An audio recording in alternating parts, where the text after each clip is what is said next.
신약 성경과 구약 성경에 같은 이름을 가진 사람이 종종 나옵니다. 구약에 보면은 사울이라는 이스라엘의 왕이 있고, 신약 성경에 보면 사울이라고 하는 바울이죠. 예수님의 또 사도 제자가 있습니다. 구약 성경에 유다라는 이름이 등장합니다. 야곱의 넷째 아들입니다. 신약 성경에 예수님의 12 제자 가운데 한 사람인 유다, 가룟 유다가 나옵니다. 구약의 그 사울하고 신약의 그 사울은 서로 다릅니다. 구약에 나오는 유다와 신약에 나오는 유다는 서로 다릅니다. 비슷한 점은 있습니다. 구약 성경에 나오는 유다는 은 20개의 요셉을 종으로 팔았습니다. 신약 성경에 나오는 가룟 유다는 은 30의 예수님을 팔았습니다. 은 받고 사람 파는 거 비슷하지 않느냐. 그래서인지 그리스도인들 가운데에서 요셉도 좋아하고 다윗도 솔로몬도 아브라함도 다 좋아하는데 유다라는 이름을 좋아하는 사람은 그다지 많은 것 같지 않습니다. 구약시대에 유다 지파의 유다도 있는데 가룟 유다에 대한 이 선입견 때문에 유다라고 하면은 별로 좋아하지는 않습니다. 하지만 이 가룟 유다 때문에 신약 성경에 예수님을 배반한 가룟 유다 때문에 구약 성경에 나오는 유다까지 미워할 필요는 없다는 겁니다. 야곱의 12 아들들 가운데에서 요셉이 워낙 총명하고 특출나고 주께서 그와 함께 하시다 보니까 요셉에 대해서 사람들이 관심을 많이 쏟습니다. 상대적으로 구약에서 넷째 아들 유다가 별로 부각이 안 되었습니다. 그러나 아브라함과 이삭과 야곱을 통해서 내려오는 하나님의 언약을 물려받은 것은 야곱의 12 아들들 가운데에서 넷째 아들 유다였다는 것을 기억하시기 바랍니다. 우리가 이스라엘 사람들을 가리켜서 이스라엘인이라고 부르기도 합니다만 다른 이름으로 유대인이라고 부릅니다. 유대인이라는 이름은 유다라는 이름에서 나온 것입니다. 우리는 오늘 성경 말씀을 통해서 야곱의 12 아들들 가운데에서 별로 주목을 받지 못하던 그 유다에 대해서 한번 주목해 보고자 합니다. 그리고 유다가 겪었던 그 삶의 경험과 하나님께서 그에게 베풀어 주신 그 은혜를 생각하면서 우리에게 주시는 하나님의 교훈을 배우고자 합니다. 유다가 어떤 사람이냐? 유다가 이렇게 나약한 사람이었느냐? 거기에 초점을 맞추면은 별로 은혜가 안 될 겁니다. 그런 연약한 유다지만 하나님께서 그에게 은혜를 주셨다. 하나님의 은혜에 주목하는 여러분들은 아마 말씀을 통해서 큰 깨달음을 얻게 될 것입니다. 자, 유다가 어떤 인물인지 성경을 통해서 살펴보겠습니다. 유다는 야곱과 그의 첫째 아내 레아와의 사이에서 태어난 넷째 아들입니다. 야곱은 레아보다는 그 동생 라헬을, 용모가 아름답고 그래서 라헬을 더 좋아했습니다. 그런데 하나님께서는 라헬보다도 레아에게 은혜를 베풀어 주셨어요. 그래서 그녀의 태를 열어주시고 그에게 4명의 아들을 주셨다는 겁니다. 루벤, 시므온, 레위, 유다. 유다가 넷째 아들입니다. 유다는 넷째 아들로 태어났습니다. 혹시 이 가운데서 자녀들 8명, 10명 되시는 분 가운데서 넷째 아들 혹시 계십니까?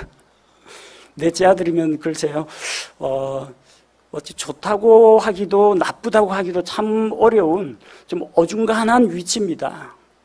장남이면요, 그 집안의 장남이면은 첫 아들이다 해가지고 아버지 어머니가 지극한 관심을 쏟습니다.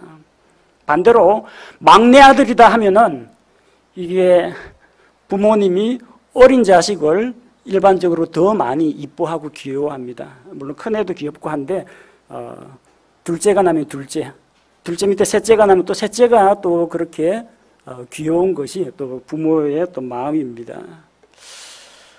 근데 넷째 아들 하면은 별 크게 와닿는 게 별로 없어요. 아들이 하도 12명이나 되는데 이름 한번 부르려면 시간도 꽤 걸리는데 넷째 아들, 존재감이 별로 없는 그런 아들입니다. 큰 아들, 큰 딸은 장남, 장녀로서 부모님의 관심을 받습니다. 막내는 어리다고 주변 모든 사람들로부터 보살핌을 받고 귀여움을 받습니다. 근데 가운데 낀 아들은 별로 혜택을 못 누립니다. 문제가 생기잖아요. 형하고 문제가 생기면 어디 형에게 감히 하면서 정말 잘 돌아가고 부모님이 혼을 냅니다. 동생하고 시비거리가 생기면 네가 형이니까 참아 그럽니다. 이래도 치이고 저래도 치입니다. 어중간한 게 가운데 있는 아들, 가운데 있는 딸이 좀 억울한 측면이 있습니다. 그럼에도 불구하고 유다는 참 태어날 때 좋은 이름을 얻었습니다. 유다라는 이름의 뜻은 찬양이라는 뜻입니다. 창세기 29장 35절에 그녀가 또 수태하여 아들을 낳고 이르되 내가 이제는 주를 찬양하리로다 하고 이런 까닭에 그의 이름을 유다라 하고는 낳는 것을 멈췄더라. 하나님께서 자기에게 내 아들을 주셨고 또 그래서 이렇게 아들을 통해서 남편의 관심을 자기에게로 돌아오게 하시는구나. 또 내가 남편에게 사랑을 받지는 못하지만 하나님께서 나에게 관심을 두고 계시는구나. 그래서 하나님을 찬양하는 마음으로 그 이름을 유다, 찬양이라는 이름을 지었습니다. 창세기 49장 8절에서도 야곱의 기도 가운데에서 유다야 너는 내 형제들이 찬양할지니라. 찬양과 관계가 있습니다. 그리고 바로 이 넷째 아들 유다가 하나님께서 주시는 축복의 통로가 되었다는 것을 우리는 기억해야 됩니다. 장남 루벤이 있습니다. 루벤은 장남이었지만 우리가 지난번에 배웠습니다. 아버지의 아내와 간음을 하여 장자권을 잃어버렸습니다. 그래서 역대기상 5장 1절에 이제 이스라엘의 맏아들인 루벤의 아들들은 이러하니라. 그는 맏아들이었으나 루벤이 맏아들입니다. 자기 아버지의 침상을 더럽게 하였으므로 그의 장자권이 이스라엘의 아들인 요셉의 아들에게 주어졌더라. 계보는 장자권에 따라 계수할 것이 아니니라. 장자의 권리가 요셉에게로 넘어갔어요. 장자의 권리는 아버지의 상속 유산을 2배로 받는 축복을 받습니다. 그래서 요셉에게 2몫이 돌아갔죠.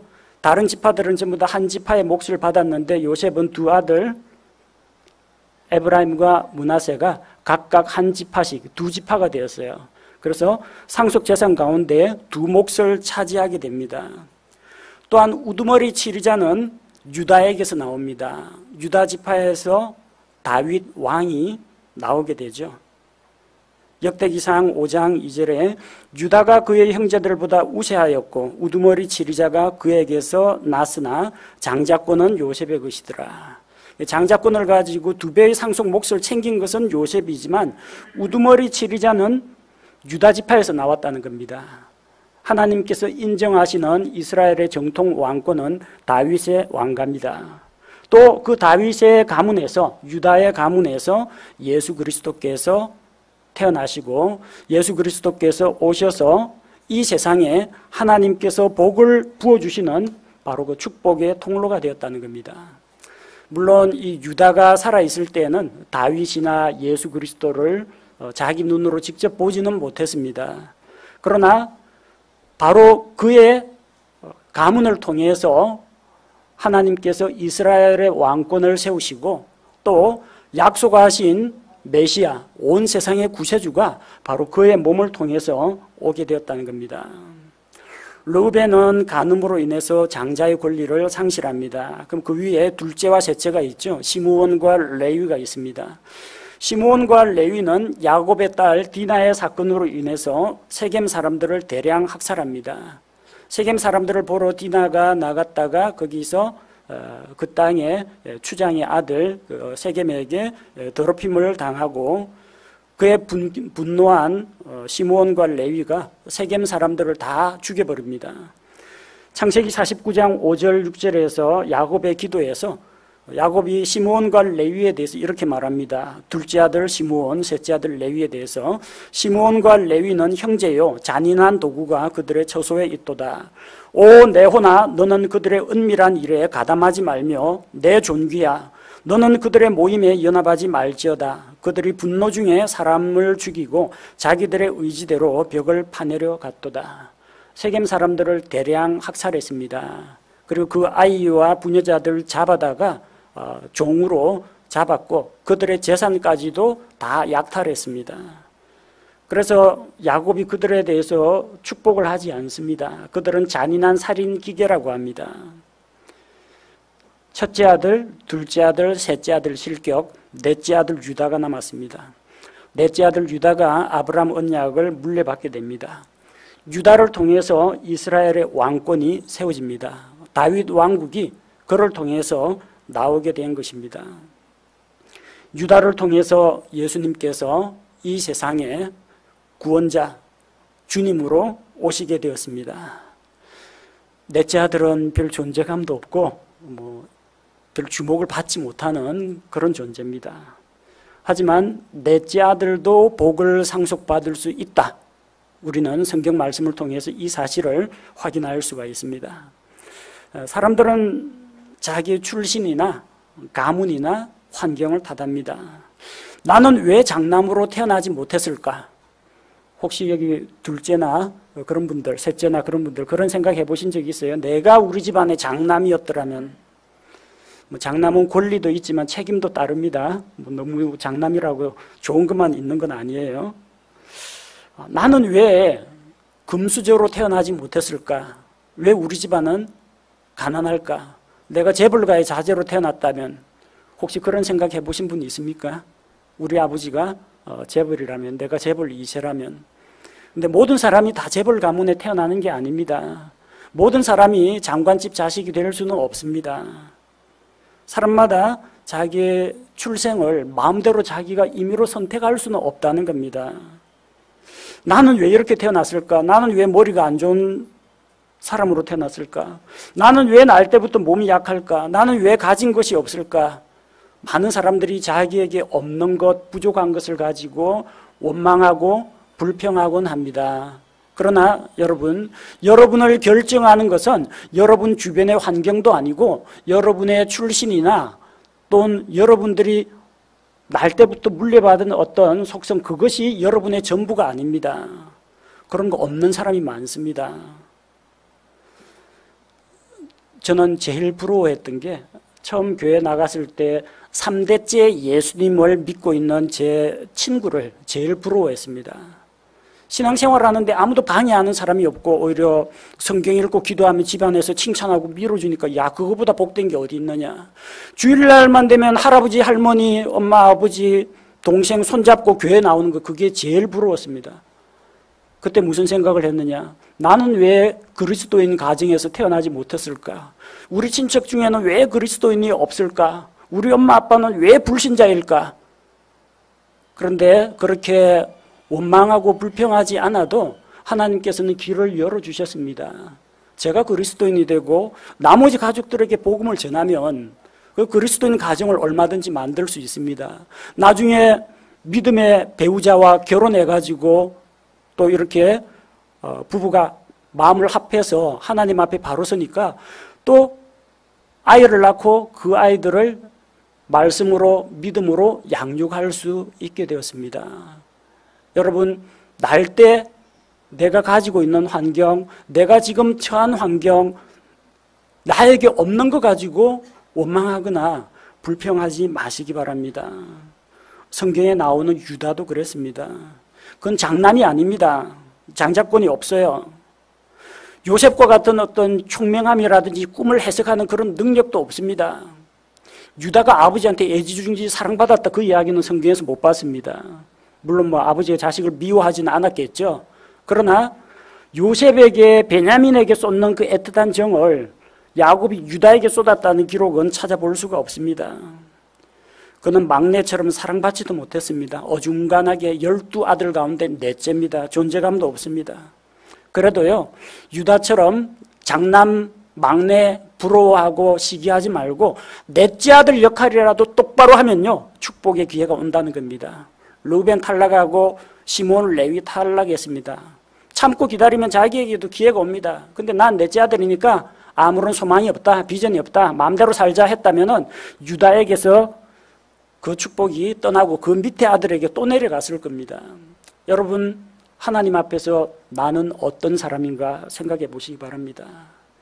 내가 하나님 앞에서 바로 서고 하나님께서 기뻐하시는 사람이 되는 것이 중요한 것이지 내가 무엇을 가지고 있고 어느 가문에 어떤 사람이냐 이건 그다지 크게 중요한 문제가 아니라는 겁니다. 우리가 또 유다에 대해서 생각해야 할 것이 있습니다. 유다는 그래도 넷째인데 르우벤, 시몬, 레위가 있지만 리더십을 발휘해서 동생의 목숨을 건진 사람입니다. 11번째 아들인 요셉은 아버지 야곱에게는 사랑받았지만 형들에게는 미움을 받았습니다. 아버지가 너무 귀여워하면요 다른 형제들이 좀 시샘을 하고 질투를 합니다. 그뿐만이 아니라 형들의 잘못을 아버지한테 다 일러바쳤습니다. 아버지의 정보원이에요. 형들이 안 좋아합니다. 여러분 집에도 동생이 형 잘못한 거 고자질해서 일러바치면요 형제 사이가 안 좋아집니다. 또 아버지가 그런 식으로 이 형제 사이를 서로 감시하고 견제하는 식으로 그렇게 키우면요 형제 간에 의가 상하게 됩니다. 근데 아버지가 요셉을 총애하다 보니까 요셉이 물어오는 그런 정보들에 대해 귀를 기울이고 형들의 잘못을 지적하니까 형들은 그게 또 못마땅한 겁니다. 형들에게 미움을 받았죠.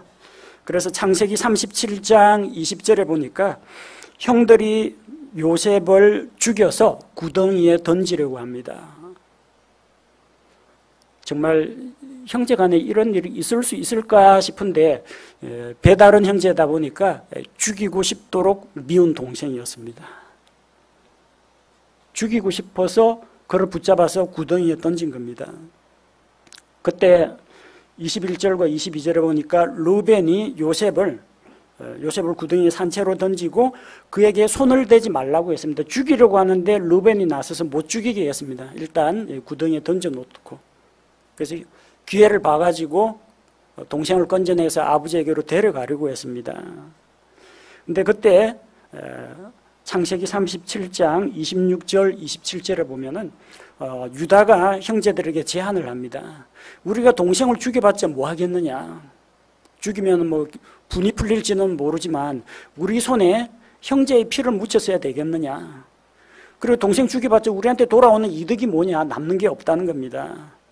그러니까 그를 차라리 죽이기는 좀 찜찜한데 이스마엘 상인들에게 팔자고 제안을 합니다. 우리는 신약 성경 읽으면서 가룟 유다가 예수님을 판 것을 생각하면서 유다처럼 동생을 은 20에 팔아먹은 나쁜 놈이라고 생각합니다.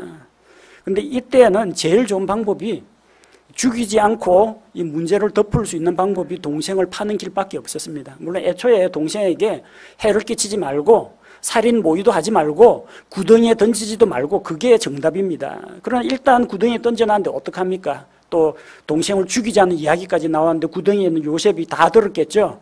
건져주면 어떻게 됩니까? 집에 가서 아버지한테 형들이 나를 붙잡아서 옷 벗기고 구덩이에 던지고 죽이려고 이 이야기 또 나옵니다. 그렇기 때문에 집안에 뭔 분란이 일어나도 반드시 분란이 일어나게 되어 있습니다. 이거 조용히 덮을 수 있는 방법이 그 당시로서는 동생 팔았다는 거 잘했다는 이야기가 아닙니다. 그런데 그 당시로서 유다가 할 수 있는 최선의 방법은 동생의 목숨을 건지고 차라리 종으로 팔아서 자기들을 떠나 있게 하는 것이 동생의 안전을 위해서 좋았다는 겁니다.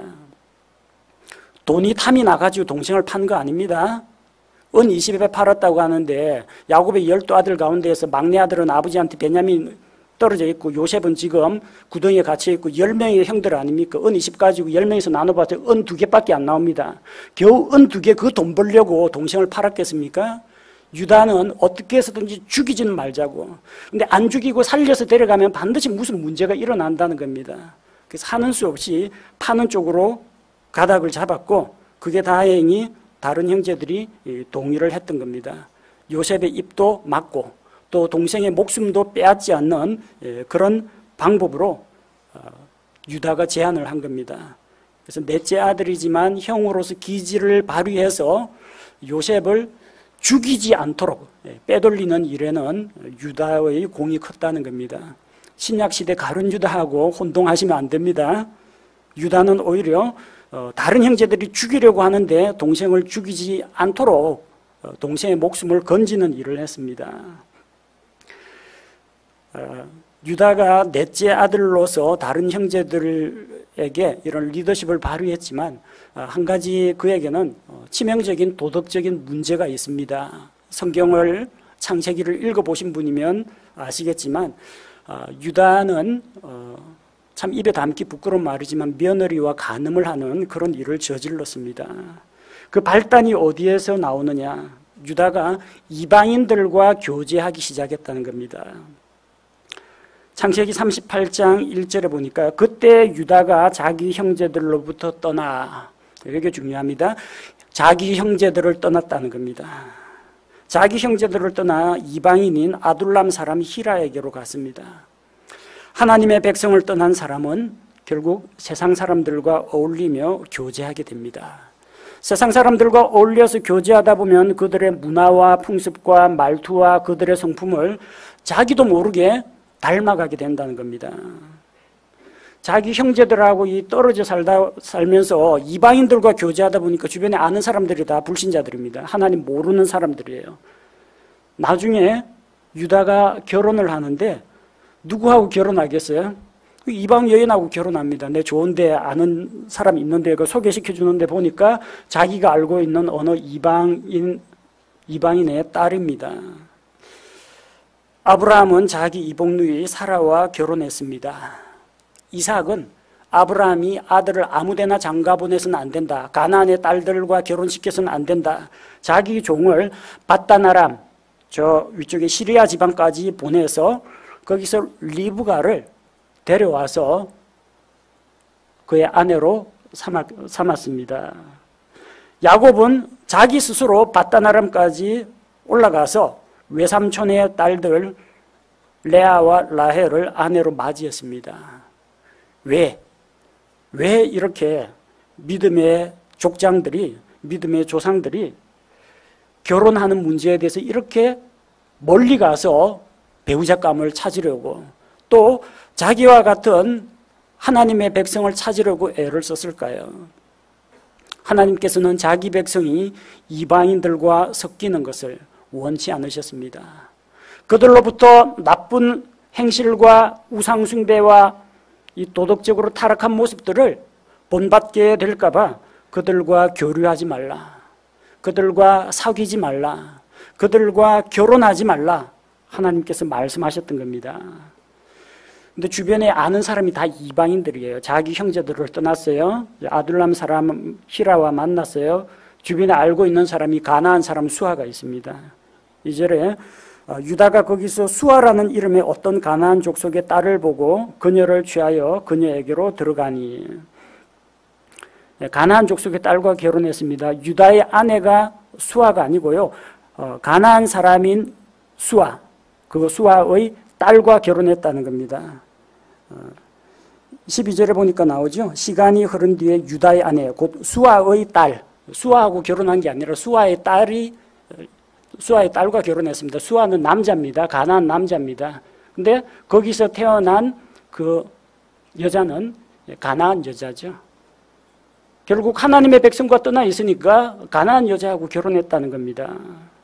그리고 결혼해가지고 아들을 셋 낳았습니다. 오늘 우리 본문에서 읽었죠. 첫째 아들 엘, 둘째 아들 오난, 셋째 아들 셀라.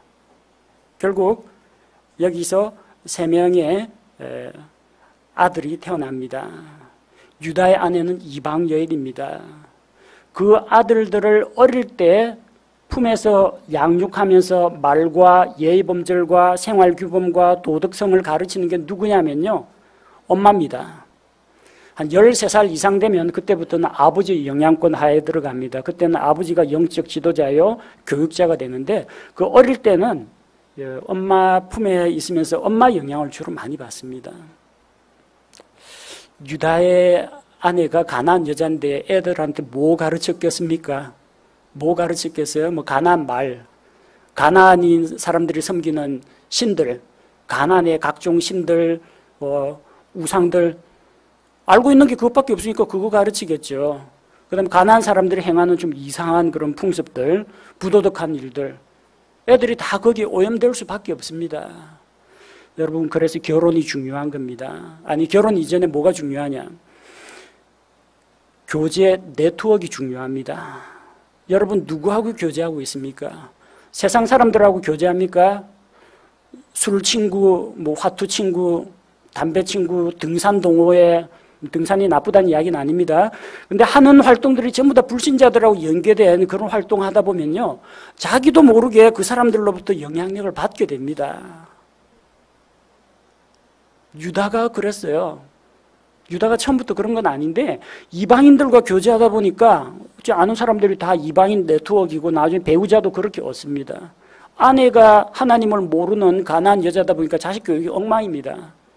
세 아들 가운데 두 아들이 그래서 죽게 되죠. 6절에 보니까 유다가 맏아들 엘을 위해서 다말이라는 이방 여자를 이제 아내로 얻어다 줍니다. 아는 사람이 없으니까 며느리감도 이방 여자입니다. 맏아들 엘과 다말이 결혼했습니다.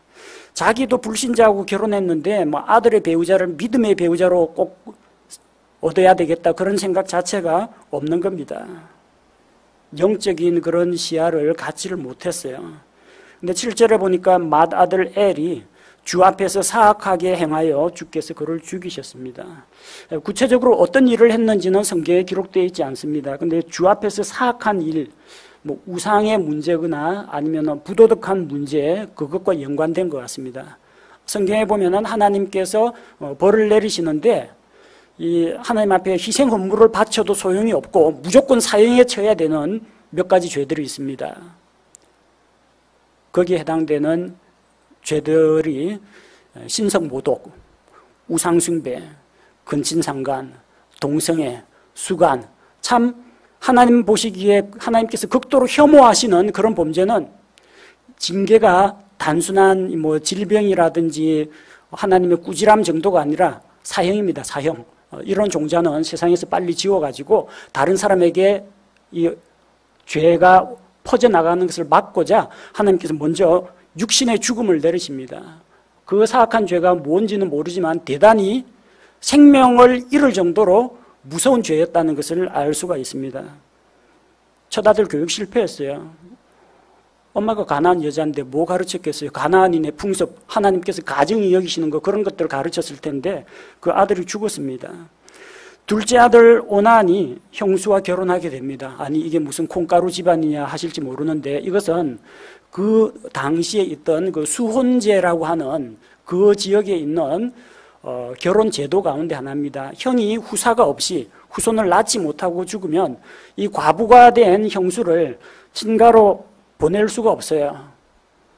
그러려면은 친정에 가서도 대접을 못 받습니다. 여자 혼자서는 독신으로 그 당시는 여성이 할 수 있는 일들이 그다지 많지가 않았습니다. 그거 가지고 생계를 유지할 수가 없어요. 그래서 시댁에서 책임지고 데리고 있기 위해서 아직 미혼인 그 동생 가운데 한 명이 형의 뒤를 이어가지고 그 과부된 형수와 결혼해서 대를 이어주는 역할을 했습니다. 근데 오나는 형수와 결혼하기는 했는데 성경에 기록되어 있는 것처럼 그 형수와의 사이에서 나온 첫 아들이 자기 이름이 아니라 형의 이름으로 대를 잇게 됩니다. 그리고 그 아들이 독립해서 나갈 때는 한 미천을 떼줘가지고 독립시켜야 됩니다. 열심히 키워봤자 자기 아들도 아니에요. 또 분가시켜 독립시켜야 됩니다. 형의 뒤를 잇지 않게 하려고 형수에게 씨를 주지 않았습니다. 자기의 성적인 욕구만 채웠습니다. 하나님께서 이것을 아시고 둘째 아들 오난도 죽이셨습니다. 이제 셋째 아들이 있는데 그때는 나이가 어려가지고 13살 이하였을 겁니다. 아직까지 성인식도 치르지 못한 애라서 셀라는 주지를 않았습니다. 그리고 셀라가 장성할 때까지 너는 친정가 있으라 해서 돌려보냈습니다. 그리고 12절에 보니까 유다의 아내 그 가나안 여자도 죽었습니다. 아내가 죽고 또 허탈하죠. 그러니까 또 누구 불러요? 이방인 친구들 다시 찾아갑니다. 12절에 보니까 시간이 흐른 뒤에 유다의 아내 곧 수아의 딸이 죽음에 유다가 위로를 받은 뒤에 자기 친구 아둘람 사람 히라와 함께 딥낫으로 올라가 자기의 양털 깎는 자들에게 이르렀더라. 또 하나님을 믿지 않는 이방 친구들 만나러 다닙니다. 자, 그런데 셀라가 이미 충분히 결혼할 수 있을 만큼 장성했는데도 불구하고 그를 다말에게 짝지어 주지 않았습니다. 유다가 생각해 보니까 엘하고 다말을 짝지었더니 엘이 죽어버렸어요. 오난하고 맺어준데 오난도 죽어버렸어요. 무슨 생각 들겠습니까? 지서방 잡아먹는 여자다. 이거 셀라 줬다가 셀라도 죽어버리면 어떻게 하냐 해가지고 셀라가 충분히 장성했는데도 다말과 맺어주질 않았습니다. 그래서 15절에서 18절에 보면 다말이 창녀로 변장하여 시아버지 유다를 받아들이게 됩니다. 시아버지와 며느리 사이에 근친상간이 일어난 겁니다. 다말은 그가 시아버지인 줄 알아보았습니다. 근데 자기 얼굴을 이게 베일로 가리고 시아버지는 알아보질 못했죠. 왜 이런 일을 저지르느냐? 가난한 여자들이 다 그렇습니다. 여러분 레위기 거기 나오는 하나님의 명령들 보십시오. 너희는 이런 가증한 가난한 사람들의 풍습을 본받지 말라 하는데 그 안에서 대표적으로 나오는 게 간음과 근친상간입니다. 가난한 사람들한테 흔한 거예요. 그래서 시아버지가 자기에게 씨를 주지 않고 셀라를 주지 않으니까 이제 시아버지하고 간음을 할 생각을 하는 겁니다. 우리 상식으로는 도저히 이해가 안 됩니다만 이게 당시에 성적으로 부도덕한 가난한 사람들의 풍습이라는 겁니다. 그들에게는 도덕성이라는 게 없었습니다. 하나님을 두려워함이 없었습니다. 거룩함이 없었습니다. 유다는 그녀가 며느리인 줄은 몰랐습니다. 며느리인 줄 알았더라면 그런 일은 저지르지 않았겠죠. 누구로 알았어요? 창녀인 줄 알고 그랬습니다. 그럼 뭐 며느리하고 그 하는 거는 잘못이고 창녀하고 하는 건 괜찮단 말이냐? 둘 다 잘못입니다. 유다가 도덕적으로 새로운 아내를 어떤가 하지 않고 창녀를 찾아다녔다는 이 자체도 벌써 유다가 그렇게 도덕적으로 건전한 사람은 아니라는 것을 보여주는 겁니다. 유다가 저지른 가장 큰 실수 중에 하나가 우리는 자꾸 며느리와의 관계 그걸 이야기하는데 그게 일어난 원인이 뭐겠습니까? 근본 원인이 1절에 나오는 형제들을 떠납니다. 형제들을 떠나. 믿음의 교제를 떠났다는 겁니다. 하나님의 백성을 떠났다는 겁니다. 형제들을 떠나 있으니 이방인들과 어울려 다니고 또 그들과 교류하다 보니까 그들 중에서 아는 사람 딸하고 결혼하니까 이방인의 딸하고 결혼하지 않습니까? 유다가 이방 여인하고 결혼하니까 또 그녀가 아들들을 이방인들의 풍습과 그들의 문화, 그들의 종교대로 양육했을 거 아닙니까? 엘과 오난의 사악한 행위가 어디에서 왔겠습니까? 자기 엄마가 그렇게 가나안의 풍습을 가르쳤겠죠. 다말이 시아버지를 유혹한 이 페륜이 어디서 왔겠습니까? 그 당시 가난한 사람, 가난한 여자들 다 그런 생각 갖고 있었습니다. 여러분, 하나님의 백성, 믿음의 형제 자매들, 우리에게 얼마나 소중한지 모릅니다. 세상에 중간은 없습니다. 하나님 쪽이 있고 마귀의 쪽이 있습니다. 하나님 쪽이 있고 세상 쪽이 있습니다. 세상은 마귀의 지배를 받습니다. 우리의 믿음이 거룩한 그리스도인과의 연합이 아니라면 그것은 뭔가 세속적인 모임과 연관이 되어 있을 겁니다. 나는 어떤 사람과 사귀고 있는가? 나는 믿음의 형제 자매들과 교제를 나누고 있는가? 우리 자신을 돌아봐야 됩니다.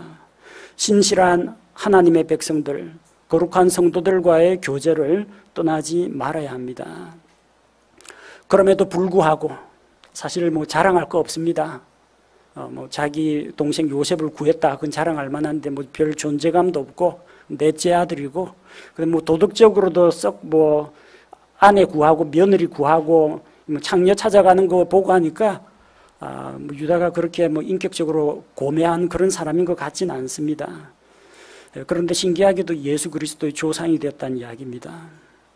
성경이 참 이걸 대조적으로 보여주는 게 창세기 38장에서 유다가 며느리하고 간음하는 이야기가 나옵니다. 창세기 39장에서 요셉이 여주인의 유혹을 뿌리치는 이야기가 나옵니다. 유다하고 요셉이 완전히 대조적인 사람으로 나와요. 유다는 요셉만큼 도덕적이거나 거룩한 그런 사람이 아닙니다. 근데 유다와 며느리 다말 사이에서 베레스와 세라가 태어났습니다. 베레스와 세라가 마태복음에 기록되어 있습니다. 마태복음 1장 3절 4절 유다는 다말에게서 베레스와 세라를 낳고 베레스는 헤스론을 낳고 헤스론은 람을 낳고 람은 아미나답을 낳고 아미나답은 나손을 낳고 나손은 살몬을 낳고 살몬은 라합에게서 보아스를 낳고 보아스는 루색에서 오벳을 낳고 오벳은 이새를 낳고 이새는 다윗을 낳고 며느리와 가늠한 유다에게서 다윗이 태어납니다. 그리고 다윗의 자손 예수 그리스도께서 세상에 오시게 된다는 겁니다. 유다는 복의 통로가 되었습니다. 유다가 인격적으로 훌륭하고 고매한 인물이라서 그런 게 아닙니다. 하나님의 은혜 때문입니다. 하나님의 은혜는 다 똑같습니다. 죄인들에게 베풀어 주시는 은혜가 똑같습니다. 근데 누구는 그 은혜를 감사함으로 받아들이고 누구는 하나님의 은혜의 손길을 거부합니다. 받을 만한 자격도 없고 가치도 없는 그런 사람에게 값없이 베풀어 주시는 선물이 하나님의 은혜라는 것을 기억해야 합니다. 유다는 요셉보다 나은 점이 별로 없습니다. 그러나 예수 그리스도는 요셉을 통해서가 아니라 죄 많은 유다를 통해서 예수님께서 오셨습니다. 누구 때문입니까? 유다의 선행과 의로움 때문입니까? 아닙니다. 값없이 주시는 하나님의 은혜 덕분입니다. 예수님의 조상들은 거룩하지 않습니다. 우리가 성경에서 읽은 유다의 아내는 가나안 여자였고요. 그리고 유다와 관계를 맺은 며느리 다말은 역시 부도덕한 가나안 여자였습니다. 예수님 족보 아까 불러준 것 가운데에서 보아스는 살몬은 라합에게서 보아스를 낳고 라합은 여리고성의 창녀입니다. 예수님 조상 저기 위쪽에 올라가면요 창녀도 나옵니다. 그리고 보아스는 룻에게서 오벳을 낳고 룻은 모압 여자입니다. 이방인 여자입니다. 그것도 과부예요. 그 다음에 다윗은 밧세바와 관계에서 솔로몬을 낳습니다. 밧세바는 다윗과 간음을 저질렀습니다. 별 착하고 모범적인 그런 여자보다 간음하고 이방 여자고 창녀고 부도덕한 근친상간 이런 게 예수님의 족보 가운데 다 들어 있습니다. 여러분 그러니까 성경을 여러분 믿으셔도 됩니다. 좀 부정적인 것은 감추고 좋은 것만 미화해 갖고 막 홍보하는 그런 게 아니라 하나님 앞에서 인간이 얼마나 보잘것없고 흉악한 죄인인지 적나라하게 우리에게 드러내 주시는 것이 이 성경 말씀입니다. 예수님의 족보가 이렇게 거룩함하고는 거리가 먼데 그런데 예수님께서 바로 유다의 가문을 통해서 오셨다는 겁니다. 우리는 다 죄인입니다. 우리가 유다보다 난 뛰어나다. 나는 가룟 유다보다는 낫다. 나는 야곱의 넷째 아들 유다보다는 낫다. 도토리 키재기입니다. 다 거기서 거기입니다. 하나님의 저울에 달려보면요. 다 깃털보다도 가벼운 존재들입니다. 부엌 굴뚝에서 나오는 연기처럼 공기 중에 잠깐 보이다가 사라지는 존재입니다. 아침 이슬처럼 해가 돋으면 다 말라서 없어지는 존재입니다. 잠깐 있다가 바람에 떠밀려가는 구름과 같은 것이 우리 연약한 인생의 모습입니다. 유다에게 실망하지 마십시오. 유다에게 실망하신 분은 여러분 자신에게 먼저 실망하게 됩니다.